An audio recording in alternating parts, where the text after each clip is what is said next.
Formación cívica y ética. Primer grado. Bloque 3. 16. Instituciones, justicia y derechos humanos. Tribunales de justicia en México y organismos internacionales. Cuando los niños y adolescentes no cuentan con los medios apropiados para acceder a la educación, o no tienen acceso a servicios de salud, o son discriminados por su color de piel, por su cultura y sus creencias, o por su condición económica, a estos niños y adolescentes se les están violando sus derechos humanos.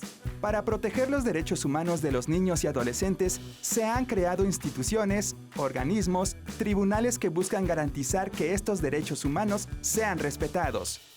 ¿Cómo surgen estas instancias tanto nacionales como internacionales? En la Declaración de Independencia de los Estados Unidos de América y en la Revolución Francesa ya se hablaba de los derechos de las personas.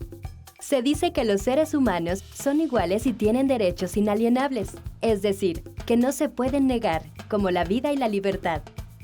Después de la Segunda Guerra Mundial, en la Carta de Fundación de las Naciones Unidas aparece por primera vez el término derechos humanos. Algunos años después, la Asamblea de las Naciones Unidas hace la Declaración Universal de los Derechos Humanos, que establece los derechos fundamentales que deben protegerse en todo el mundo. Los derechos humanos son de todas las personas. Sin embargo, a los niños no se les consideró durante mucho tiempo sujetos de derecho. Eran a los padres a quienes se dirigían las leyes y quienes hablaban por los niños. Es hasta 1959 que las Naciones Unidas reconocen 10 derechos de los niños y adolescentes. 30 años después, en 1989, la Convención sobre los Derechos de los Niños de la ONU obliga a respetar, proteger y garantizar el ejercicio de los derechos civiles y políticos, económicos, sociales y culturales de todas las personas menores de 18 años. México ratifica este acuerdo y es hasta el año 2000 que se modifica el artículo 4 constitucional en el que se reconocen los derechos de los niños.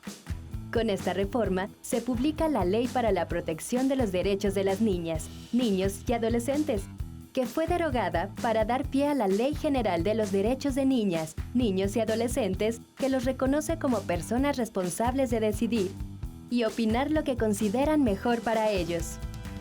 Como parte de la ley, se crea el Sistema Nacional de Protección de los Derechos de Niñas, Niños y Adolescentes, que coordina las políticas públicas federales, estatales y municipales para ayudar a garantizar sus derechos. Para proteger y apoyar a los niños a restituirles sus derechos en el caso de que no los estén ejerciendo, a partir de la Ley General de los Derechos de Niñas, Niños y Adolescentes, se crearon a nivel federal y estatal las Procuradurías de Protección. Estas coordinan el trabajo conjunto de las autoridades para asegurar el respeto y cumplimiento de los derechos de niños y adolescentes. Esta protección contempla, entre otros aspectos, atención médica y psicológica, seguimiento del aprovechamiento escolar, de su entorno social y cultural. Incluir a los adultos responsables de los niños en las medidas de asistencia. Mediar en conflictos familiares donde los derechos de los niños se vean vulnerados, siempre y cuando estos conflictos no sean de violencia. Denunciar ante el Ministerio Público presuntos delitos contra niños y adolescentes y solicitar medidas urgentes de protección en caso de que peligre la vida del menor. Las Procuradurías de Protección tienen la función de representar jurídicamente a los niños y adolescentes, especialmente cuando hay un conflicto de intereses con los padres o con cualquier persona adulta. Por su parte, en los tribunales en materia familiar se dirimen los conflictos familiares, teniendo siempre presente las leyes a nivel federal y estatal y los instrumentos internacionales para considerar. El interés superior de los niños. Las niñas y niños como sujetos de derecho, y los derechos de los menores por encima de cualquier otro interés. A nivel internacional, un organismo que hace valer los derechos de los niños es el Fondo de las Naciones Unidas para la Infancia, UNICEF. ¿Cómo apoya UNICEF a los niños? De diferentes maneras. Por ejemplo, a los niños que migran les da ayuda en cuestiones de limpieza. Les apoya para que tengan baños y sea seguro usarlos. También les proporciona agua potable y apoyo psicológico. En educación, trabaja con los gobiernos para apoyar a los niños que no van a la escuela por algún desastre natural. Por ejemplo, dándoles útiles escolares o espacios para que puedan estudiar temporalmente.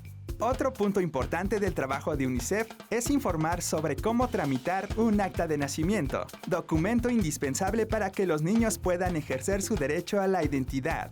¿Qué derechos de las niñas, niños y adolescentes conoces?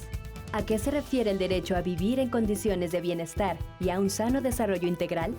A partir de lo que acabas de saber, ¿a qué instituciones puedes acudir cuando se vulneran tus derechos?